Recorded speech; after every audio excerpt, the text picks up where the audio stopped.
The night after his awakening was quiet, yet analogous. He didn't poison himself with tequila, but he did have a few cocktails just to ease the bloodstream. He meandered around the apartment searching for any items that may trigger a desire to add to his agenda. He decided to stop calling it his bucket list because he'd not been given a clinical death march. So he decided to call it his atrium list. Atrium, famously used in Latin for the word court. He knew enough about the criminal justice system that even if he walked in with a full confession, he was going to be given an arraignment which would lead to a fair and speedy trial. He found himself gawking at his Mosaic full custom titanium. He loved this bike, and he was ready to tune this fucker up and get it cross-country tour ready. Costello didn't even hesitate. He again unlocked his hard wallet and converted 3 full Ethereum to US dollars and made a promise to spend every cent on whatever it needed to get him to Maine. After years of ignoring the long list of numbers growing in his account, he shamefully made a transaction, knowing it went against what he wanted. His intentions for this galaxy of currency wasn't going to be hindered by the 2 transactions he'd now made. Both of them were to find the answers he needed and provide him the tools he could use to stay sane. Not only was this his dream, but it would be his legacy to Jenna. She was the one person who championed him in this mission, long before it ever would happen. Without her influence and compassion, he'd considered shelving cycling altogether.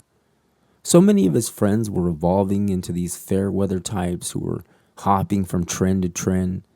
Social media was capturing minds and souls for the sake of advertisements while young oligarchs were building empires on the backs of these consumers. Not to mention, helping American democracy evaporate as websites designed for sharing recipes and family photos quickly turned into machines used to manipulate the minds of voters. Costello always felt there was a special place in hell for anyone who puts cash racks in front of the sanctity of people's rights to vote with impunity, love who they want indelibly, be in public comfortably as yourself independently, and appreciate what diversity was left to lift up as a hallmark of this country. At times, Costello saw himself as a potential trailblazer. His only downfall was nobody around him told him he had what it would take, so he trudged along in his world of spirits, cocktail artists, and barflies. It was all moot now. Maybe his tour across the country will pick up some coverage and he'll get his moment in the sun. It wasn't why he was doing it, but he wouldn't mind the attention. There's no way he would preempt the media, so he'll just have to wait and see if someone tips them off to his adventure and the medical risks he's taking. Speaking of that, he'll need to schedule with his cardiologist to talk about his decision to cast aside the sage medical advice he was given and move forward with his tour. And tomorrow is another day. We'll worry about it then. Tonight, let the little bit of booze traversing the system help with a good night's rest. Well, the rest didn't come as easy as expected.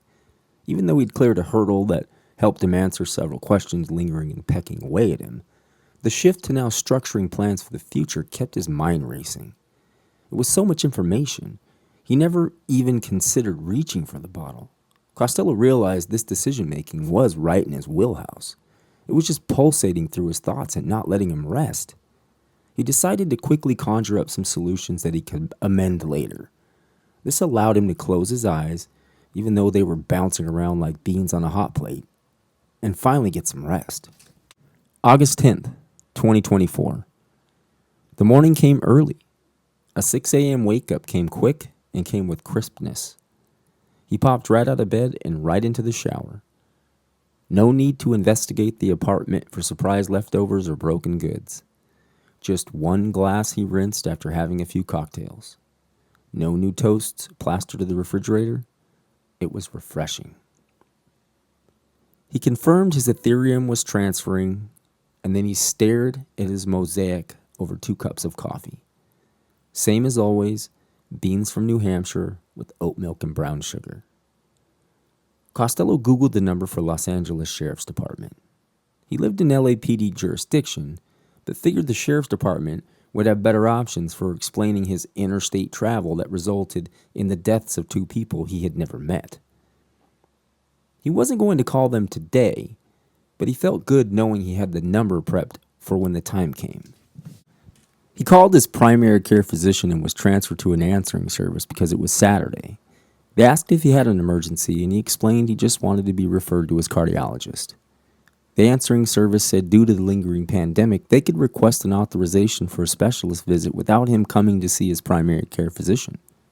He was put on hold, and the receptionist came back to tell him they would make a note to have a request for referral made on Monday and call him back with an appointment date. The conversation ended. Costello was content with this medical layover.